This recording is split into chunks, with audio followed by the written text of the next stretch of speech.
What's up, Jets fans? I just finished watching week one, Steelers at Jets. Football is back, the season has started, and let's just jump right into the game. So, obviously, the biggest story going into this game was Aaron Rodgers returning. Um, he was our guy for the last 2 years, and he's coming back with a brand new team. Mixed emotions. Some fans are super mad at him. He got a pretty loud boo during his first play. But I thought he was fine for us. Obviously things didn't work out and things ended really badly. But the 2 years, I don't think lots of the bad stuff that happened to this team was his fault, really. Um, but yeah, but any former quarterback and all the fans, we loved him for 2 years, and then some of the fans really felt betrayed when he left, and the way he left, I think, was the problem, really. Um, and some fans were happy to see him go because we had high expectations, didn't win. But anyways, so that was the big story. Um, and like I said, the fans gave him a pretty loud boo, but then things kind of calmed down, and Aaron Rodgers like talking to some of the Jets he knows, and that was honestly good to see and nice to see. And so on that front, things were pretty good, but the game did get pretty chippy actually, and the teams were kind of fighting each other and like wrestling with each other. I think it started with a cheap shot on Justin Fields near the end of the first half, but just there was some chippiness going around. Um, but obviously, it's a 32-34 loss for the Jets. Um, it was definitely a close back and forth game. This is not a loss to be ashamed of, honestly. And it's like one of those things where it was close enough where it's like, oh, I really wanted them to win. But definitely a good, solid game for the Jets. And yeah, a close back and forth. I would say they're definitely tale of two halves is the saying, I suppose. Um, And I think some of the stuff that did us in, right, you can always blame the kicker with the missed field goal and stuff like that. Two failed 2-point conversions is never good to see. Um, but there were definitely some of the stuff was there were penalties in the second half. And we had 2 minute drive. Actually, it was like a minute left, minute drive, and this team is not a team that can score quickly, right? That's going to be our fatal flaw. I fear for the season, especially in close games. If it's our offense needs to score and you have 2 minutes, this is a run first team, which I'm actually happy about. This is a run first team. Not a lot of weapons, not a lot of miracle workers, I suppose, as receivers. Really just Garrett Wilson and Justin Fields. He likes to run up the middle. Um, so yeah, a tough loss, but a respectable loss as well. And just jumping in with the offense, I mean, Brees Hall, a really good game from him. Uh, as well as Garrett Wilson, almost 100 yards receiving for Garrett Wilson, over 100 yards rushing for Brees Hall. Plus, he was doing a lot in the passing game as well. Um, and so to see those two guys do really good, especially after Garrett Wilson, he got a big contract. To see him play well is nice. Um, and then Brees Hall, he's looking for a big contract. And after this game went, I mean, maybe we should give it to him. Because also Braylon Allen, he didn't have that good of a game. He did get a rushing touchdown, but not a great game from him. And he's supposed to be the replacement. If we're replacing Brees Hall, it's supposed to be him, and he didn't have the greatest game. Um, Running, I would say he was doing some stuff on the field, like he was blocking, because Justin Fields also ran a lot, and let's talk about him for a second, because Justin Fields had a pretty good game. I mean, I think expectations should be low for him. He was a backup last year, so when you're getting a backup last year on a team that didn't win a playoff game, it's not like they had some great quarterback that he had to sit under. He was a backup to Russell Wilson. Um, but but he had on paper a really good game. But I do want to comment on that, I suppose. I think he was making, and we lost, so it didn't work out anyways, but he was making a lot of good looking throws, but they were like high risk, I suppose. And they could have easily been interceptions. He actually got away with one, fell out of a defensive lineman's hands. that was actually a tipped pass. That one wasn't really his fault per se, but he was making lots of throws in double team and even triple team, and it was working out for him, which was cool to see. But those easily could have been interceptions. So that I think he got lucky in this game. But he did have definitely a good game, especially on paper. The numbers are good for what he's supposed to be. He had a really good game and a strong running game to his stats as well, which is nice to see. And we're not afraid to run, which is nice. Last year with Aaron Rodgers, he always wanted to throw the ball. And this team, we ran a lot, and I think that's going to establish a good identity. And speaking of the run, you need the offensive line, and the fact that I'm not sitting here screaming about how bad the offensive line was or a couple of plays that blew us up is really good. We have a young offensive line. Elijah Vera Tucker got out for the rest of the season before the season even started.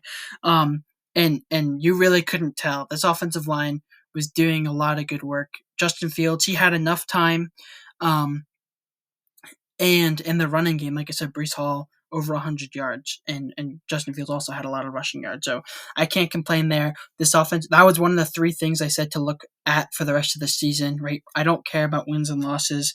I mean, this game was so close. I would have loved to win, but if I can just step back for a second, wins and losses aren't that important this season. And stuff like our offensive line playing really well is what I want to pay attention to, and they did a really good job in this game because no one's talking about them, right? Whenever you're talking about an offensive line, that means that there's a problem. We're not talking about them, so that's good to see. And then with the defense, I think our defensive line did pretty good. Quinnen Williams, he had that big sack to start, like the first play with on the Steelers offense. He got a sack, which got the crowd excited.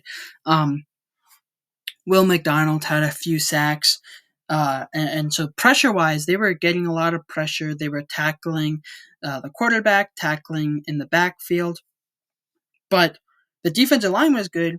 But the secondary, other than Sauce, there were some problems.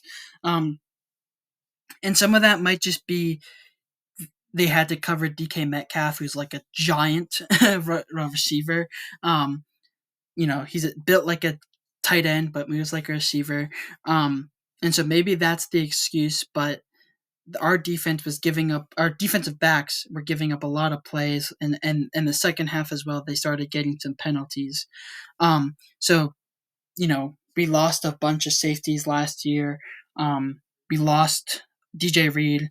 So, we wanted to see these new guys do well, and really only Sauce did well. The defensive backs played pretty poorly in this game. So that's something to look out for because Aaron Glenn is a defensive-minded head coach. So if the offense is doing really good, which I would say they did good enough in this game, 32 points, not going to complain. But then the defense let up more than 30 points.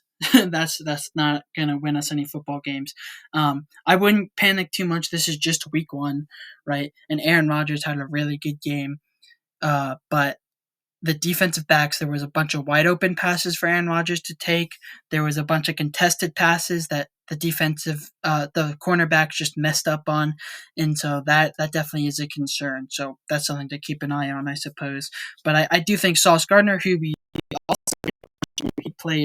he played good enough. So I'm not going to complain there. And if the defensive line can create enough pressure, then, well, you don't need to worry about your defensive backs. So we'll keep an eye out on that on the rest of the season. But yeah, this was also, let's, talk about the offense, talk about the defense. This was also Aaron Glenn's first game as a head coach. And I like his approach, I suppose, even though we got the loss, and I think it's going to turn into a winning formula eventually. Right? It's not like, because he's supposed to be our coach of the future, but he's not on the greatest talented team right now. And it's not like he did anything that was super concerning.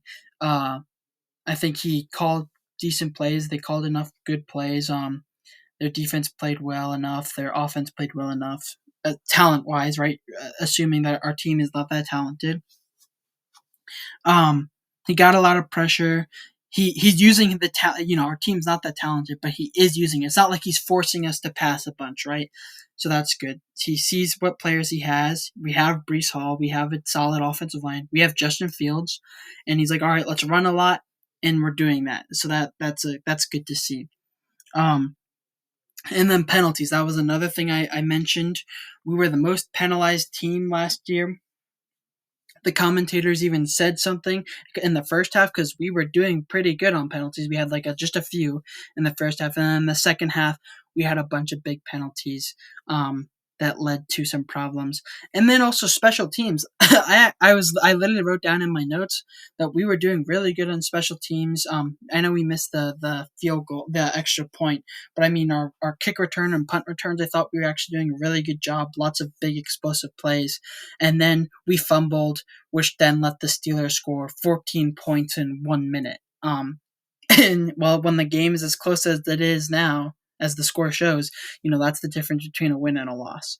And like I said, wins and losses this year don't matter too much, but that's tough. That's tough. And I'm not saying that's coaching.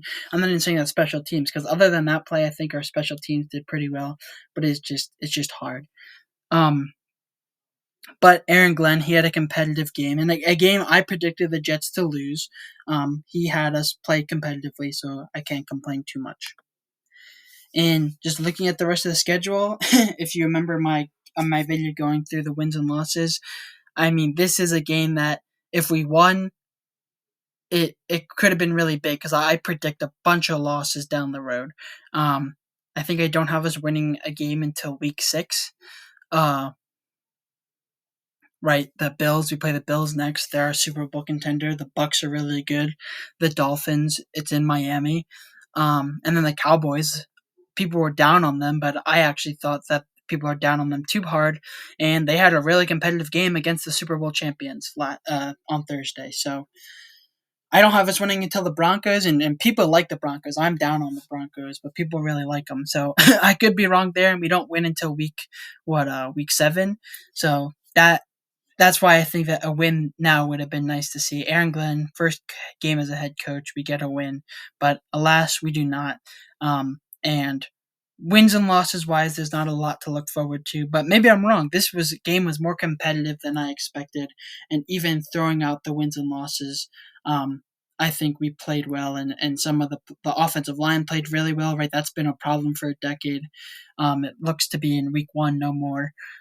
Justin Fields is playing better than I expected, and Brees Hall, he's trying to get that contract, and maybe he might convince me. But anyways, let me know what you guys thought about the game in the comments below, and how you're looking the rest of the season. Don't forget to like and subscribe. Goodbye.